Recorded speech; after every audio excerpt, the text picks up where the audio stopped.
ہمارے جو حفظ کے اساتذہ ہیں نا، ہر استاذ کی بات نہیں کرتا، بعض اساتذہ کو میں نے دیکھے بہت زیادہ بچے کو مارتے ہیں.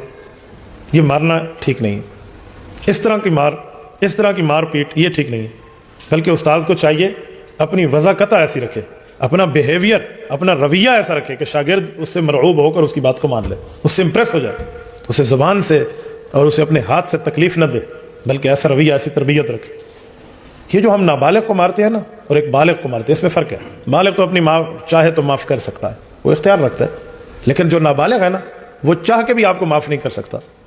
فَإِنْ آنَسْتُم مِّنْهُمْ رُشْدًا فَادْفَعُوا إِلَيْهِمْ أَمْوَالَهُمْ کی شرح دیکھ لیں. نہیں کر سکتا، وہ تو کسی چیز کا مالک ہی نہیں ہے. لا یملک شیئا ہے تو وہ سے آپ نے معافی مانگی پھر بھی وہ معاف نہیں کر سکتا، اس کے اختیار میں نہیں ہے. علماء فرماتے ہیں کل قیامت کے دن نابالغ کے حق کا حساب اللہ کے رسول وکیل بن کے لیں گے، اور جس کے خلاف رسول اللہ کی وکالت ہو مجھے بتائیں وہ بندہ بچ کے دکھائے قیامت. اس لیے مار سے نہیں، پیار سے. ایک بندہ مجھے کہنے لگا کہ ماریں گے نہیں تو وہ پڑھیں گے نہیں. میں نے کہا میں دو باتیں آپ سے پوچھتا ہوں، مارنا جس کی وجہ سے وہ پڑھیں، نہ مارنا جس کی وجہ سے وہ حافظ نہ بن سکے لیکن دیندار بنے، اس میں فرق ہے. حافظ بننا یہ مستحب ہے، کوئی واجب نہیں ہے، فرض نہیں ہے. لیکن آپ مارو گے یہ گناہ ہے، اور گناہ سے بچنا فرض ہے. آپ نے ایک مستحب کے حصول کی خاطر ایک گناہ کا ارتکاب کر لیا جس سے بچنا فرض تھا، بہت بری بات ہے، یوں نہ کریں. میں آپ کو سمجھانے کے لیے ایک بات سناتا ہوں.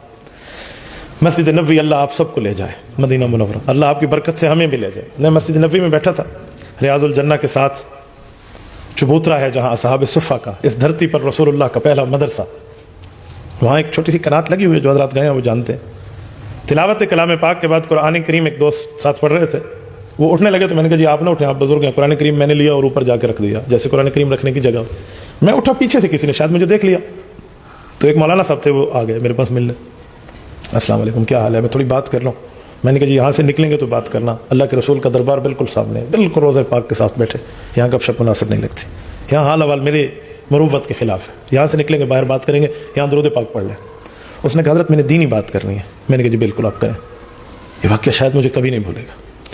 سرکار دو عالم صلی اللہ علیہ وآلہ وسلم کی پیٹھ مبارک ہے، جس طرف اصحاب صفہ کا چبوترا ہے، ہم اس طرف بیٹھے تھے، بالکل روضہ پاک کے بالکل سامنے، شاید اتنا فاصلہ ہوگا جیسے ادھر سے یہ کرسی بھی نہیں ہے، بالکل ایسے قریب. اس نے مجھے کہا کہ حضرت میں غیر مقلد ہوں اور میں نے آپ کے بیانات کو سنا ہے، الحمدللہ میں امام اعظم ابو حنیفہ رحمۃ اللہ علیہ کے خلاف بولنے سے توبہ کرتا ہوں، آپ کے ہاتھ پر کرتا ہوں، آپ اللہ کے لیے میرے پاس گواہ بن جائیں. اس نے توبہ کے کلمات میں نے کہا، اس نے توبہ کر لی.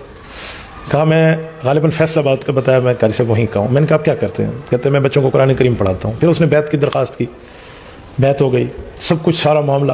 کہنے لگا شیخ مجھے ایک وصیت کیجیے. میں نے کہا عمل کرو گے؟ کہتے جی اسی لیے تو پوچھا ہے. میں نے کہا قاری بچوں کو بہت زیادہ مارتے ہیں. ہر قاری کی بات نہیں ہے لیکن اکثر تو ہے نا، آپ بچوں کو مارا نہ کریں، خصوصاً نابالغ کو، وہ تو معاف کرنے کی اہلیت بھی نہیں رکھتا. تو مجھے پلٹ کے کہتے ہیں شیخ آپ کیسے کہہ رہے ہیں؟ اگر ماروں گا نہیں تو وہ حافظ نہیں بنے گا. میں نے کہا میرے بھائی حافظ بنانا مستحب ہے اور گناہ سے بچنا فرض ہے. مارنا نابالغ بچے کو گناہ ہے، آپ گناہ کر رہے ہیں، فرض توڑ رہے ہیں ایک مستحب لینے کے لیے. کیسی بات کر رہے ہو؟ یہ تو وہی ہو گیا کہ آپ لباس اتار رہے ہیں صرف جراب لینے کے لیے. خدا کے بندے، بلا تشبیہ و مثال کہہ رہا ہوں، حفظ بہت بڑی نعمت ہے لیکن درجے میں حفظ کرنا مستحب ہے، کوئی واجب اور فرض نہیں ہے. گناہ سے بچنا تو فرض ہے. کوئی بندہ حافظ نہ بنے، ناظر خان ہو، صحیح پڑھنے والا ہو تجوید کے ساتھ، تو دیندار ہے، کیا مسئلہ ہے اس کے لیے؟